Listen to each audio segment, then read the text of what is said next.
Hello everyone, welcome to our YouTube channel. आपके अपने इस यूट्यूब चैनल पर बहुत बहुत स्वागत है। इस वीडियो में मैं आप लोगों के लिए लेकर आया हूँ एक बहुत ही बढ़िया भर्ती जो कि अभी हाल ही में जारी की गई है। कार्यालय मुख्य चिकित्सा एवं स्वास्थ्य अधिकारी, राष्ट्रीय स्वास्थ्य मिशन, जिला स्वास्थ्य समिति, जिला बिलासपुर, छत्तीसगढ़ द्वारा ये जो भर्ती विज्ञापन है जारी की गई है। और इसमें क्या क्या है, कौन कौन से पद जो है निर्धारित हैं, वेतनमान क्या रहने वाला है, अनिवार्य शैक्षणिक योग्यता क्या क्या रहेगी, और जो है किस तरह से अप्लाई कर सकते हो, चयन का प्रोसेस किस तरह से रहेगा, पेमेंट क्या रहेगा, हर एक इन्फॉर्मेशन मैं आपको इस वीडियो में देने वाला हूँ। तो वीडियो को अंत तक जरूर देखिएगा, आपको सारी जानकारी यहाँ पे क्लियर कट हर एक चीज़ समझ आ जाएगी। ठीक है, तो वीडियो स्टार्ट करने से पहले अपने सभी प्यारे व्यूवर्स को कहूँगा, जिन्होंने अभी तक हमारे इस यूट्यूब चैनल को सब्सक्राइब नहीं किया है, फटाफट से सब्सक्राइब कर लें और बेल आइकन को ज़रूर प्रेस कर लें। आप हमारे टेलीग्राम चैनल से जुड़ सकते हैं, जहां हम आपको इसका पीडीएफ भी प्रोवाइड कराते हैं। इसके साथ साथ जो है हम जो इम्पोर्टेंट अपडेट है, जो तुरंत जो है जो रिलीज़ होती है, वो आपको अपने इस टेलीग्राम चैनल के माध्यम से पहुंचाते हैं। हमारा टेलीग्राम चैनल का नाम है ऑनलाइन शिक्षा सूत्र, जो हमारा यूट्यूब चैनल है उसी नाम से टेलीग्राम चैनल हमारा ऑफिशियल टेलीग्राम चैनल है। वहाँ पर आप जो है ज्वाइन हो जाइए, और ज्वाइन होने के बाद जो है आपको इन्फॉर्मेशन वहाँ टेलीग्राम चैनल के माध्यम से भी मिलते रहेगी। और जो जिन्होंने अभी तक इस यूट्यूब चैनल को सब्सक्राइब नहीं किया, सब्सक्राइब करके बेल आइकन जरूर प्रेस कर दें। देखो इस वीडियो में क्या बताया गया है, तो जो ये विज्ञापन, भर्ती विज्ञापन जारी की गई, उसमें सबसे पहले हम देखते हैं कौन कौन से पोस्ट जो है यहाँ से रिलीज़ किए गए हैं, कौन कौन से पोस्ट जो है यहाँ पे निकाली गई है, ये देखते हैं। तो सबसे पहला जो पोस्ट है वो नर्सिंग ऑफिसर 24/7 पीएचसी के लिए। यहाँ कुल पदों की संख्या 3 है, जहाँ पे जो है मुक्त, और ये देखो आरक्षण भी मिला है। यहाँ पे आप देख सकते हो अनारक्षित जो है ये कुल 2 और 1 मुक्त है, और 1 क्या है, महिला है। ठीक है, और जो है अनुसूचित जनजाति हेतु 1 पोस्ट है, ठीक है, वो भी मुक्त है। तो ध्यान रखिएगा, ये आप जो है रिजर्वेशन रोस्टर का यहाँ पे जो पालन किया गया है, ये आप देख सकते हो पूरा। ठीक है, मैं ओवरऑल जो है इंपॉर्टेंट अपडेट दे रहा हूँ, नंबर ऑफ़ पोस्ट और कौन कौन सी वैकेंसी जो है जारी की गई है। आप अपने जो कैटेगरी हिसाब से, कैटेगरी के अकॉर्डिंग आप जो है अपना देख सकते हो कौन कौन सा पोस्ट दिया गया है। ठीक है, आपको आपके कैटेगरी के हिसाब से मिला है कि नहीं मिला है। ठीक है, तो यहाँ पे जो फर्स्ट पोस्ट है नर्सिंग ऑफिसर का, एनएचएम के अंतर्गत ये जो है कार्यक्रम, एनएचएम का कार्यक्रम है, उसके अंतर्गत ये काम करेंगे। और यहाँ एक मुश्त मानदेय रहेगा 16,500 रुपये, 16,500 रुपये यहाँ पे पेमेंट मिलने वाला है। अनिवार्य शैक्षणिक योग्यता की बात करें तो बीएससी नर्सिंग या जीएनएम कोर्स जो है पास होना चाहिए, और जीवित पंजीयन होना चाहिए छत्तीसगढ़ नर्सिंग रजिस्ट्रेशन काउंसिल में। ठीक है, हम बात करते हैं सेकेंड पोस्ट की। जो सेकेंड है वो है नर्सिंग ऑफिसर ICCU। इसके लिए जो कार्यक्रम का नाम देखो ICCU है, और यहाँ पे कुल रिक्त पद जो है 20 हैं। 20 पदों के लिए भर्ती विज्ञापन यहाँ जारी की गई है। ये बढ़िया वैकेंसी जो है आपके लिए, और ये पोस्ट सबसे ज़्यादा सुटेबल रहेगा यदि आपने बीएससी नर्सिंग या जीएनएम कोर्स किया है, और आपका जीवित पंजीयन छत्तीसगढ़ नर्सिंग रजिस्ट्रेशन काउंसिल से अगर आपका जीवित पंजीयन है, तब आप यहाँ अप्लाई कर सकते हो नर्सिंग ऑफिसर के लिए। देखो यहाँ पे जो है रिजर्वेशन रोस्टर के अकॉर्डिंग यहाँ पे आपको जो है कुछ रिजर्वेशन भी मिला गया है, वो आप देख सकते हो, लेकिन कुल पदों की संख्या यहाँ 20 है, और यहाँ मानदेय जो है आपको मिलने वाला है 16,500 रुपये का।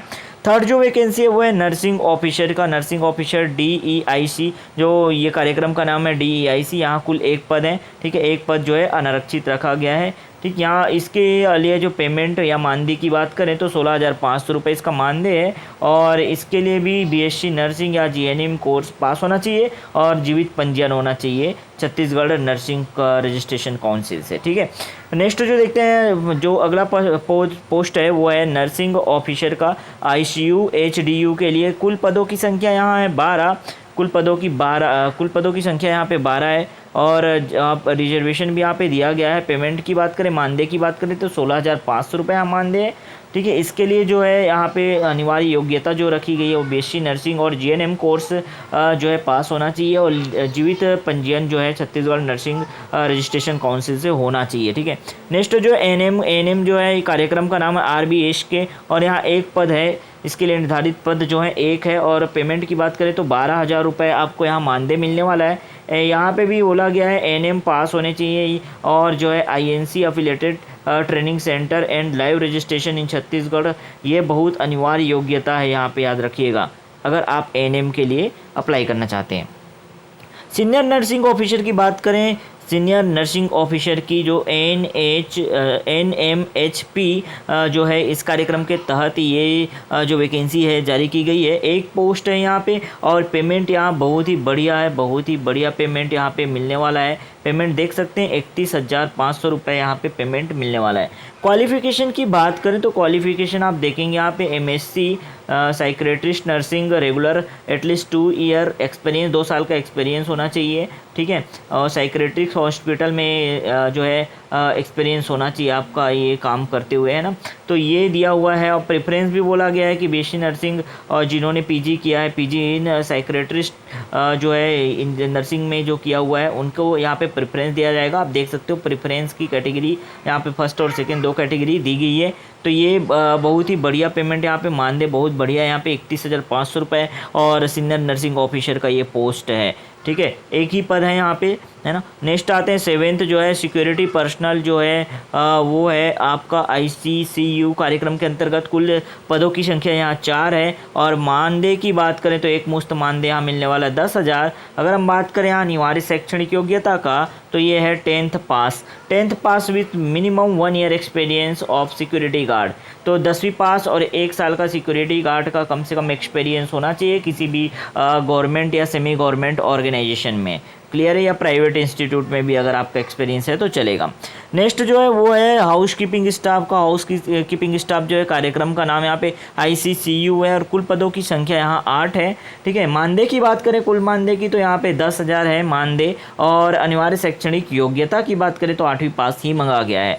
नेक्स्ट जो पोस्ट है वो देख सकते हैं आप क्लीनर का पोस्ट है SNCU। यहाँ पे जो कार्यक्रम के तहत क्लीनर का यहाँ पे भर्ती विज्ञापन जारी किया गया है। कुल पदों की यहाँ संख्या जो है 1 है और यहाँ मानदेय जो मिलने वाला है 8,800 रुपये। 8वीं पास वालों के लिए जो है ये बढ़िया वैकेंसी जारी की गई है। 8वीं पास हैं तो आप अप्लाई कर सकते हैं। वार्ड असिस्टेंट की बात करते हैं, जो पोस्ट नंबर 10वां है वो वार्ड असिस्टेंट है। NMHP के तहत ये जो है लिया गया है और एक ही पद और यहाँ पेमेंट की बात करें, मानदेय की बात करें तो 8,800 रुपये आपको यहाँ मानदेय मिलने वाला है। 12वीं पास और मिनिमम 1 साल का जो वर्किंग एक्सपीरियंस होना चाहिए आपका हॉस्पिटल में, तब आप यहाँ अप्लाई कर सकते हो। प्रोग्राम एसोसिएट की बात करें DEIC के लिए तो DEIC के लिए प्रोग्राम एसोसिएट के लिए केवल एक पद यहाँ पे निर्धारित की गई है और आप यहाँ पे मानदेय देख सकते हैं 30,000 रुपये मानदेय है, ठीक है। MBBS या BDS आयुष या कोई other health alliance with PG post graduate degree होना चाहिए, डिप्लोमा होना चाहिए हेल्थ और MSW होना चाहिए। प्रेफरेंस जो है PG diploma in hospital management को मिलने वाला है। उसके बाद प्रेफरेंस नंबर 2 जो है PG diploma in health management, health administration एनी अबो ये दिया हुआ है प्रेफरेंस नंबर 3 पे, ठीक है। सोशल वर्कर की बात करें, सोशल वर्कर का भी एक पोस्ट यहाँ पे जारी किया गया है DEIC कार्यक्रम के तहत और यहाँ पेमेंट जो है यहाँ पे भी बहुत बढ़िया है। 25,000 आपको मानदेय यहाँ मिलने वाला है। MSW जो रेगुलर और MA जो है सोशियोलॉजी में रेगुलर अगर आपने कर रखा है तो यहाँ आप अप्लाई कर सकते हो, ठीक है। आगे हम लोग चलते हैं। नेक्स्ट जो पोस्ट है यहाँ पे सेक्रेटरियल असिस्टेंट जो है केस रजिस्ट्री असिस्टेंट NMHP के तहत यहाँ पे कुल पदों की संख्या 1 है इस पोस्ट के लिए और अगर हम बात करें पेमेंट मानदेय की तो 13,650 रुपये मानदेय मिलने वाला है। ग्रेजुएशन विथ 1 ईयर डिप्लोमा है, ग्रेजुएशन के साथ 1 साल का अगर डिप्लोमा आपने कर रखा है कंप्यूटर एप्लीकेशन में तब आप यहाँ अप्लाई कर सकते हो। सेक्रेटरियल असिस्टेंट की बात करें NMHP के लिए तो यहाँ पे भी कुल पदों की संख्या 1 रखी गई है और 13,650 रुपये यहाँ मानदेय मिलने वाला है। 12वीं पास के साथ अगर आपने 1 साल का डिप्लोमा कर रखा है कंप्यूटर में तब यहाँ अप्लाई कर सकते हो। नेक्स्ट जो है 15th पोस्ट की बात करें, ठीक है, तो ये फार्मासिस्ट का पोस्ट है। RBS के विभाग RBS के कार्यक्रम के तहत यहाँ ये वैकेंसी जारी की गई है। यहाँ कुल पदों की संख्या की बात करें तो 1 ही पद है और 16,500 रुपये यहाँ मानदेय मिलने वाला है। डिग्री या जो डिप्लोमा है फार्मेसी में होना चाहिए 50% के साथ और जो छत्तीसगढ़ फार्मेसी काउंसिल में जीवित पंजीयन होना अनिवार्य है, याद रखिएगा यहाँ पे, ठीक है। यदि आप इतना क्राइटेरिया फुलफिल करते हैं तो अप्लाई कर सकते हैं। नेक्स्ट MO आयुष जो है मेल कैंडिडेट के लिए RBS के कार्यक्रम के तहत एक पद यहाँ पे भी निर्धारित किए गए हैं और पेमेंट की बात करें, मानदेय की बात करें तो 25,000 रुपये यहाँ आपको मानदेय मिलने वाला है। BHMS BAMS BU MS यदि आपने कर रखा है डिग्री और जो है आपका ये जो BMS BUMS या BHMS का जो डिग्री है वो अगर आपने एक GOI रिकोगनाइज्ड यूनिवर्सिटी से किया, government of India recognised university से किया है, तब आप यहाँ अप्लाई कर सकते हो। क्लियर है। आगे देखें तो 17 पोस्ट जो है TBHV NTEP कार्यक्रम के तहत 2 पद यहाँ पे निर्धारित किए गए हैं और इसके लिए ग्रेजुएट मांगा गया है या इंटरमीडिएट 10+2 अगर आपने कर रखा है और आपको एक्सपीरियंस है MPW का, LHV का, हेल्थ वर्कर का, तब आप यहाँ अप्लाई कर सकते हैं। ठीक है। या जो है आपके पास जो इम्पोर्टेंट जो वैकेंसी आगे और देखते हैं 18th पोस्ट नंबर जो यहाँ पे दिया गया है 18वें पद में जो है ब्लॉक सुपरवाइज़र का दिया हुआ है। ठीक है। एक पोस्ट है 21,000 मानदेय मिलने वाला है। बैचलर ऑफ साइंस BSc अगर आपने बायोलॉजी से किया है और जो है आपके पास एक वैलिड लाइसेंस है, 2 व्हीलर का लाइसेंस है, तब यहाँ आप ब्लॉक सुपरवाइज़र के पोस्ट के लिए अप्लाई कर सकते हो। सेक्रेटरियल असिस्टेंट के लिए आप जो है अप्लाई कर सकते हो। यहाँ कुल पदों की संख्या 1 है और 13,650 रुपये यहाँ मानदेय मिलने वाला है। आप यहाँ एलिजिबिलिटी क्राइटेरिया इसके लिए देख सकते हो। ठीक है। नेक्स्ट जो आते हैं सेक्रेटरियल असिस्टेंट जो है NLEP के तहत जो है ये निर्धारित किया गया है। एक पद है 13,650 रुपये यहाँ पे आपको मानदेय मिलेगा और 12वीं पास के साथ 1 साल का डिप्लोमा अगर आपने कर रखा है कंप्यूटर में, तब आप यहाँ अप्लाई कर सकते हो। नेक्स्ट जो है लैब टेक्नीशियन का एक पोस्ट है, 14,000 रुपये मानदेय है और अगर आपने BMLT DMLT कोर्स कर रखा है और आपका जो है रजिस्ट्रेशन है पैरामेडिकल काउंसिल में, तब आप यहाँ अप्लाई कर सकते हो लैब टेक्नीशियन के लिए। नेक्स्ट जो है काउंसलर जो है, काउंसलर चाहिए ब्लड बैंक के लिए। ठीक है। ब्लड बैंक कार्यक्रम के तहत काउंसलर चाहिए। कुल पदों की संख्या यहाँ 1 है और मानदेय की बात करें तो 12,000 रुपये मानदेय आपको मिलेगा और आपको इसके लिए post graduate degree in social work, sociology, ठीक है, psychology, anthropology, human development, design और ये सब में अगर आपने कोर्स कर रखा है, पोस्ट ग्रेजुएट कर रखा है, तब आप यहाँ अप्लाई कर सकते हो। और आपको कंप्यूटर का नॉलेज होना चाहिए, कम से कम आपको प्रोफिशिएंसी यहाँ पे MS ऑफिस में होना चाहिए और एक्सपीरियंस भी मांगा गया है, कम से कम 2 साल का एक्सपीरियंस होना ही चाहिए। ठीक है। क्वालिफिकेशन के बाद की बात है। साक्षात्कार हेतु 2 पद और भी यहाँ पे रखे गए हैं। ठीक है। ऑप्थेल्मिक असिस्टेंट का एक पोस्ट है NPCB, एक पदों की संख्या यहाँ पे 1 है और 12,000 यहाँ मानदेय मिलने वाला है। 2 साल का डिप्लोमा कोर्स अगर आपने कर रखा है ऑप्टोमेट्री में, तब आप यहाँ अप्लाई कर सकते हो। या trained as an ophthalmic assistant in any recognised government hospital, तो अगर आपने ऑप्थेल्मिक का कोर्स कर रखा है, ट्रेनिंग ले रखा है, तब आप यहाँ अप्लाई कर सकते हो। ठीक है। नेक्स्ट जो है ऑप्टोमेट्रिस्ट, तो उसके लिए जो है एक पद है यहाँ पे और अगर मानदेय की बात करें तो 15,000 है। डिप्लोमा इन ऑप्टोमेट्री ये जो है यहाँ पे अनिवार्य योग्यता रखी गई है। तो इसका पूरा डिटेल आपको मैं इस वीडियो के डिस्क्रिप्शन में वैसे दे दूंगा। आप सारे पदों का डिटेल जिसमें भी डाउट होगा या आप कैटेगरी वाइज अगर पदों की संख्या देखना चाहते हो तो पूरा एक एक चीज़ आप देख सकते हो। वैसे मोटा मोटा जो जनरल जो बातें थी वो मैंने आपको शेयर कर दिया अपने इस वीडियो के माध्यम से। ठीक है। आगे और देखते हैं तो इसके जो किस तरह से इसका चयन प्रक्रिया रहेगा वो भी देख लेते हैं।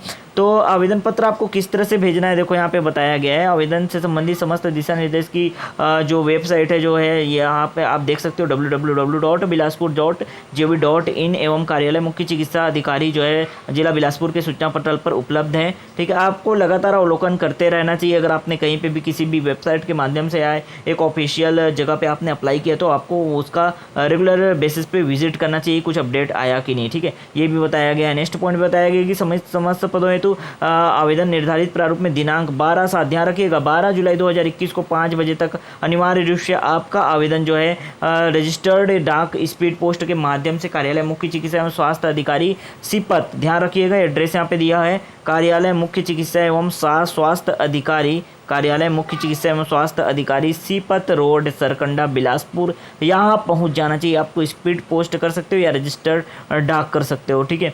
यहाँ पे आवेदन पत्र निर्धारित प्रारूप में स्वीकार किए जाएंगे। यहाँ जो निर्धारित प्रारूप दिया हुआ है इसको वो भी बताने वाला हूँ, उसी में स्वीकार किया जाएगा। अलग से आवेदन जो है आपको बना करके नहीं भेजना है। ठीक है। नेक्स्ट बताया गया है कि आवेदक एक से अधिक पदों पर आवेदन कर सकते हैं, किंतु पृथक पृथक आवेदन पत्र के साथ पृथक पृथक शुल्क, आप जितने चाहें उतने आवेदन जमा कर सकते हैं, ध्यान रखिएगा। लेकिन सभी के लिए शुल्क आपको अलग अलग देना होगा, तभी वो मान्य होगा। सब अगर आप 5 पोस्ट के लिए अप्लाई करना चाहते हो, यहाँ पे एलिजिबल हो 5 पोस्ट के लिए, कोई अलग अलग 5 पोस्ट पे आप अप्लाई कर सकते हो, लेकिन सबके लिए अलग अलग एप्लीकेशन आपको फॉरवर्ड करने होंगे, आपको प्रेषित करने होंगे, और सभी का जो फीस है अलग अलग पे करना होगा। बहुत इंपॉर्टेंट है, ठीक है।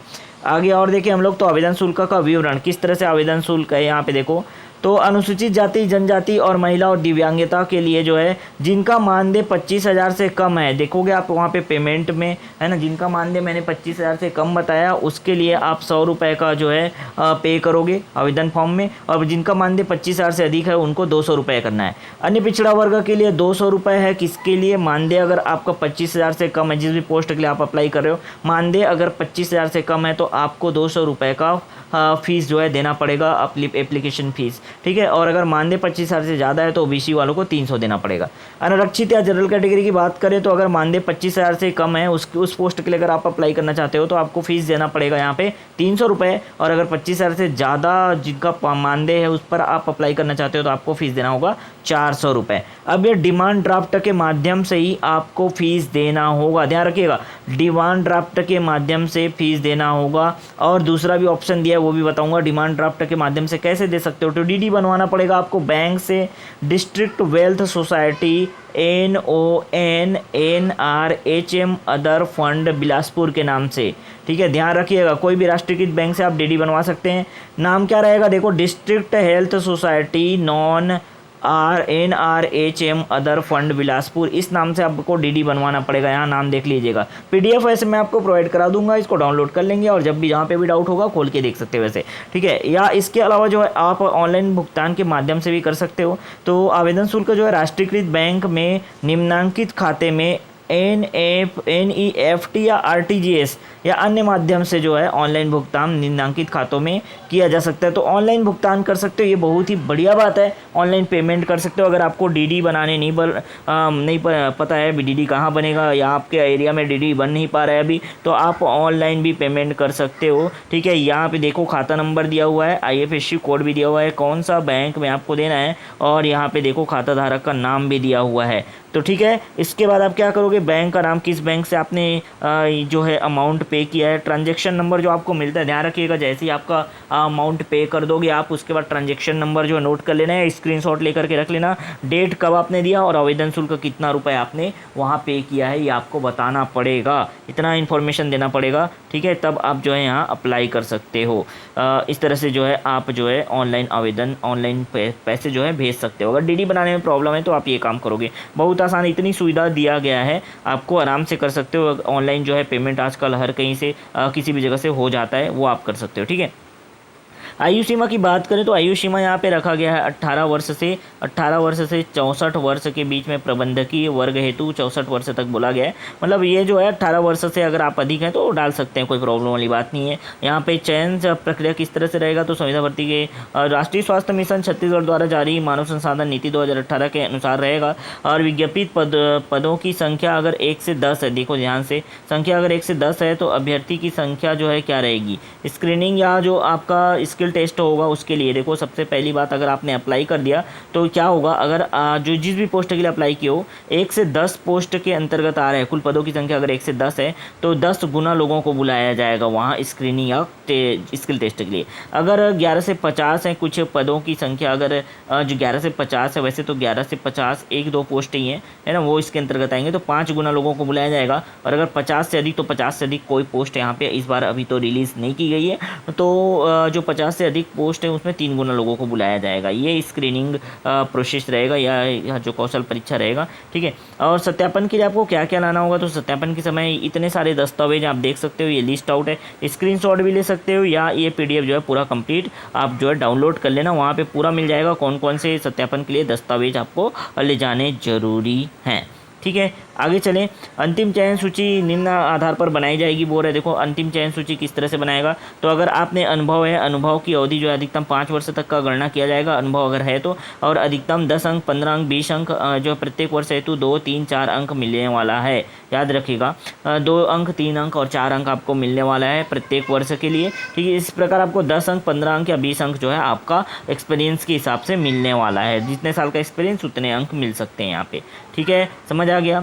इसी तरह से आपको ये पूरा काम करना है और ये पूरा चीज़ आप देख सकते हो। शैक्षणिक योग्यता देखो, शैक्षणिक योग्यता में प्राप्तांकों का प्रतिशत जो है वो 7% लिया जाएगा। कौशल परीक्षा जो आप दोगे उसमें जो है 20% लिया जाएगा। इस तरह से जो है आप कुछ पोस्ट के लिए अलग अलग है यहाँ पे देखिएगा। जैसे पद क्रमांक 6 जहाँ साइक्रेटिस्ट की बात की गई है वहाँ 65% अंक जो है शैक्षणिक योग्यता का, और कौशल परीक्षा या साक्षात्कार का 20 अंक लिया जाएगा। ठीक है। और अगर हम पद क्रमांक 7 की जैसे बात करते हैं सिक्योरिटी पर्सनल के लिए, तो 65% अंक जो है आपका शैक्षणिक योग्यता उसका लिया जाएगा, और 20% जो है कौशल परीक्षा। ये जो है आपको यहाँ पे मेरिट बनेगा, फिर उसके बाद इतने मार्क्स के हिसाब से फिर स्क्रीनिंग के लिए बुलाया जाएगा, और स्क्रीनिंग में भी अगर आप जो है टॉप पे रहते हैं तो आपका फिर फाइनल ज्वाइनिंग दे दिया जाएगा। क्लियर होगा यहाँ तक। और इन बाकी की इन्फॉर्मेशन आप अच्छे से रीड कर लीजिएगा। यहाँ पे हर एक पद के लिए यहाँ पे डिटेल दिया गया है। ठीक है। कौशल परीक्षा साक्षात्कार जो है कंप्यूटर, जिसमें स्किल टेस्ट की आवश्यकता है, कंप्यूटर बेस्ड जो साक्षात्कार या जो है वो नॉर्मल जो इंटरव्यू होता है उस तरह से इंटरव्यू लिया जाएगा। अंतिम सूची में क्या किया जाएगा, देखो कौशल परीक्षा हेतु जो है शैक्षणिक योग्यता और अनुभव के अंक को जोड़ दिया जाएगा, तब आपको स्किल टेस्ट के लिए बुलाया जाएगा, है ना। उसके बाद जब अंतिम चयन सूची बनेगी तो क्या किया जाएगा, जो शैक्षणिक योग्यता में प्राप्त अंक है उसको जोड़ा जाएगा, अनुभव के अंक को जोड़ा जाएगा, और कौशल परीक्षा इंटरव्यू में या जो स्किल टेस्ट में आपने अंक प्राप्त किए उनको जोड़ा जाएगा, और तीनों को जोड़ दिया जाएगा, तब जाके आपका फाइनल मेरिट लिस्ट बनेगा। ठीक है। उसके बाद प्रतीक्षा सूची भी दिया हुआ है, खैर वो तो वेटिंग लिस्ट का बात है, उसको आप छोड़ सकते हो यहाँ पे अभी फिलहाल, है ना। और दिशा निर्देश यहाँ पे दिया गया है, देख सकते हो पूरा दिशा निर्देश आपको बताया गया है। लिफाफे के ऊपर आपको पद का नाम लिखना है, श्रेणी का उल्लेख किया जाना अनिवार्य है। ठीक है। ये इस तरह से आप जो है पूरा आप इसको देख सकते हो। ये आवेदन पत्र का प्रारूप है, ये मैं आपको दिखा रहा हूँ यहाँ। इस ये PDF में आपको प्रोवाइड करा दूंगा, आप इसका प्रिंट निकलवा लीजिएगा किसी भी प्रिंटर से या जो कंप्यूटर दुकान है वहाँ से। आवेदन पत्र का प्रारूप है ये, और इस तरह से आप जो है ये प्रारूप है यहाँ पे फ़ोटो लगा करके बाकी जो जानकारी जहाँ पूछी गई है वहाँ जितने पोस्ट के लिए आप अप्लाई करना चाहते हो सबके लिए अलग अलग आपको फॉर्म यहाँ पे डालना पड़ेगा। ठीक है। और पेमेंट भी सबके लिए, जो एग्ज़ाम का ये जो एप्लीकेशन का फॉर्म भी है वो आपको सबके लिए सेपरेट पे करना होगा।